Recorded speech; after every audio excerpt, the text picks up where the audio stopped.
శ్రీనివాస్ గారు, ఏపీ రాజకీయాలను కనుక మనం ఒకసారి చూసుకున్నట్టయితే ఒక పక్క చూస్తే దాదాపు 11 సీట్లకే పరిమితమైనటువంటి వైసీపీ పార్టీ ఇప్పట్లో కోలుకోలేదు. కోలుకోవాలన్నా కూడా మాట్లాడాలన్నా గట్టిగా అధికార పార్టీ గురించి విమర్శించాలన్నా కూడా చేసే సాహసం ధైర్యం కూడా సరిపోదు అనుకున్న పరిస్థితుల నుంచి మెల్లిమెల్లిగా ఈరోజు ప్రశ్నించడమే కాదు, వ్యూహాలు రచిస్తూ ఉంది. గ్రౌండ్ లెవెల్లో పట్టు నిలుపుకుంటుంది. ఎక్కడ చూసినా కూడా వైసీపీ పార్టీ దాదాపుగా ఎక్కడ వైసీపీ పార్టీ కనుమ చూపు మేరలో కూడా కనపడకూడదు అనుకుని వ్యూహాలు రచిస్తున్నటువంటి టీడీపీ పార్టీకి ఎక్కడో కొంత నలతగానే కనబడతా ఉంది. దీని విషయంలో అసలు ఏం జరుగుతుంది ఏపీ రాజకీయాల్లో?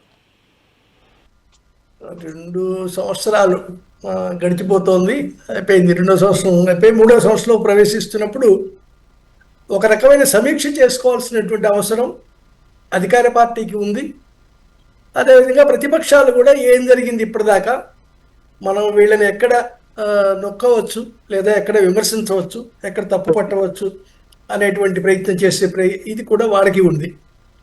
అయితే మీరు చెప్పినట్టు, మీరు అనుకుంటున్నట్టుగా రాజకీయపరమైనటువంటి హడావుడి అది బాగానే జరుగుతోంది, కానీ మీరు చెప్పినట్టుగా ప్రతిపక్షం పుంజుకుంది అనేటువంటిది మాత్రం అంత స్పష్టం కాదేమో అనిపిస్తోందండి. ఇంకా సో వాళ్ళు దాదాపుగా జగన్మోహన్ రెడ్డి బయటికి వచ్చి ప్రజల్లోకి వెళ్తే, నేను 2 సంవత్సరాలు కానివ్వండి బయటకు వస్తాను, అప్పుడు ప్రజల్లోకి వెళ్తా అన్నాడు కదా, ఆ దశ వరకు కూడా ఎదురు చూస్తున్నారేమో అనిపిస్తోందండి.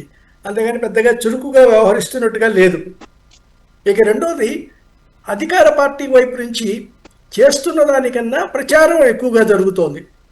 సో మేము ఇంత సాధించాం అంత సాధించాం అనేటువంటి దాన్ని అతిగా ప్రచారం చేసుకుంటున్నారండి.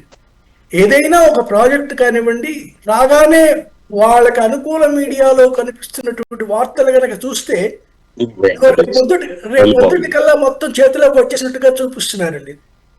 ఇది కూడా ఒక రకమైనటువంటి అధికార పార్టీకి లేదా కూటమికి ఇది ఇబ్బంది పెట్టే విషయం. సో ఏదైనా వాస్తవ పద్ధతిలో ప్రజలకు తెలియచెప్పేటువంటి మార్గాన్ని చూసుకోవాలే కానీ అది దాటి వెళ్ళారు. అయితే అధికార పార్టీని ఎందుకు ఇప్పుడు అధికార కూటమి చూస్తున్నటువంటి విషయంలో ఏంటంటే, శాంతి భద్రతలు అనేటువంటి నిజంగానే ప్రశాంతంగా ఉన్నాయి, పెద్దగా ఇబ్బంది లేనటువంటి పరిస్థితి అండి. రెండవది ఫోకస్ ఉంది, అంటే ఏం చేయాలి అనేటువంటి దాని మీద, ఇదిగో ఇది మా లక్ష్యం, ఈ లక్ష్యం అందుకోవటానికి మేము ప్రయత్నం చేస్తున్నాం అనేటువంటి ఫోకస్ ఉంది. ఆ ఫోకస్లోనే ప్రయాణం చేస్తూ వెళ్తున్నారు.